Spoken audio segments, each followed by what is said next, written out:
ശബരിമല അയ്യപ്പന് ഈ മുഖ്യമന്ത്രി കസേരയുടെ ചോദ്യം കേട്ട് വയ്യാത്ത അവസ്ഥയായിട്ടുണ്ട്. അതായത് ഇപ്പോൾ ഒരു ശരണവിളിയുടെ ഒരു ട്രെൻഡ് വന്നിട്ടുണ്ട്. മുഖ്യമന്ത്രി കസേര തരണം അയ്യപ്പ, മുഖ്യമന്ത്രി കസേര എനിക്ക് തന്നെ തരണം അയ്യപ്പ എന്നൊരു ശരണം വിളിയായിട്ട് ഇവിടെ നിന്ന് കുറച്ച് പേര് അവിടെ സ്ഥിരം ചെന്ന് അയ്യപ്പനെ ഇട്ട് ശല്യം ചെയ്യണം. ദേ അടുത്ത ഒരെണ്ണം കെട്ടിപ്പോയിട്ടുണ്ട്. ഇതേ നോക്കിയേ.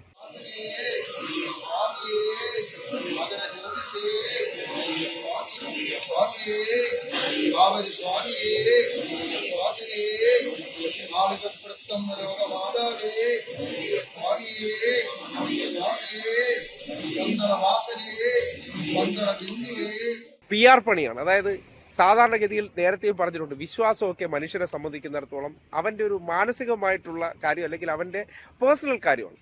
പക്ഷെ ഇന്നിപ്പോൾ അത് പേഴ്സണൽ കാര്യമല്ല. ഇന്ന് നാട്ടുകാരറിയണം, ഞാൻ എന്താ കെട്ടി എവിടെ പോവുകയാണ്, ശബരിമലയ്ക്ക് പോകുന്നു എന്നുള്ള നിലയ്ക്ക് കേരളത്തിലെ നിരനിരയായി നിൽക്കുന്ന മുഖ്യമന്ത്രി ഒരാൾ അയ്യപ്പൻ്റെ അടുത്ത് നിന്ന് എന്നെത്തി മുഖ്യമന്ത്രിയാക്കയ്യപ്പ എന്ന് പറഞ്ഞുകൊണ്ട് ഈ ഇടവിട്ട് നേരത്തെ സതീശൻ പോയി കിടന്ന് ഇങ്ങനെ ചെവി പൊടിക്കുന്നു, തൊട്ടടുത്ത് ചെന്നിത്തല പോകുന്നു, തൊട്ടടുത്ത് കെ മുരളീധരൻ പോകുന്നു, തൊട്ടടുത്ത് അടുത്ത KC വേണുഗോപാൽ പോകുന്നു.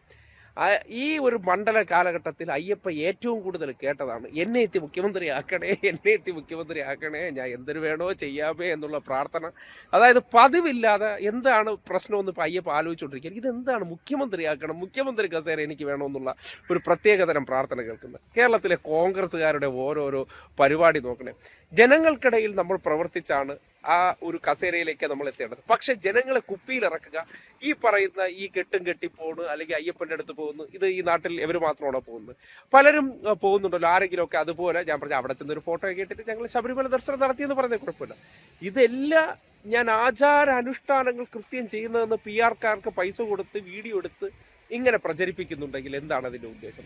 അതൊരു സദുദ്ദേശത്തോടു കൂടിയുള്ള അയ്യപ്പനെ കാണാൻ പോക്കാണ്, ദർശനമാണോ? നിങ്ങൾ ചിന്തിച്ചു നോക്കിയേ. അല്ലല്ലോ. കൃത്യമായിട്ട് ചില താല്പര്യങ്ങളുണ്ട്. ആ ഉടായ്പാണ് ഈ ദൃശ്യം. വിശ്വാസമൊക്കെ നിങ്ങളുടെ സ്വാതന്ത്ര്യം. പക്ഷെ അയ്യപ്പൻ്റെ ചെവി പിടിക്കുന്ന അയ്യപ്പൻ ഒരു കാര്യം എന്ന് പറഞ്ഞാൽ, കേരളത്തിൻ്റെ ചരിത്രത്തിൽ ആദ്യമായിട്ട് നിങ്ങൾ പറയുന്ന പോലെ ആയിരുന്നെങ്കിൽ പിണറായി വിജയന് ഇതുവരെ അയ്യപ്പനെ അവിടെ പോയി തൊഴുകയോ നിങ്ങൾ ഈ ചെയ്യുന്ന പോലെ ഒന്നും ഇതുവരെ ചെയ്തിട്ടില്ല. പക്ഷെ കേരളത്തിൻ്റെ ചരിത്രത്തെ സംബന്ധിച്ച് നോക്കുകയാണെങ്കിൽ ഒരു വ്യക്തി, ഏതൊരു വ്യക്തി ആയിക്കോട്ടെ, അയാൾക്ക് അയാളുടെ ജീവിതത്തിൽ നേടേണ്ട ഏറ്റവും പരമോന്നത പദവി ഏതാണ്? അത് മുഖ്യമന്ത്രി കസേരയാണ്.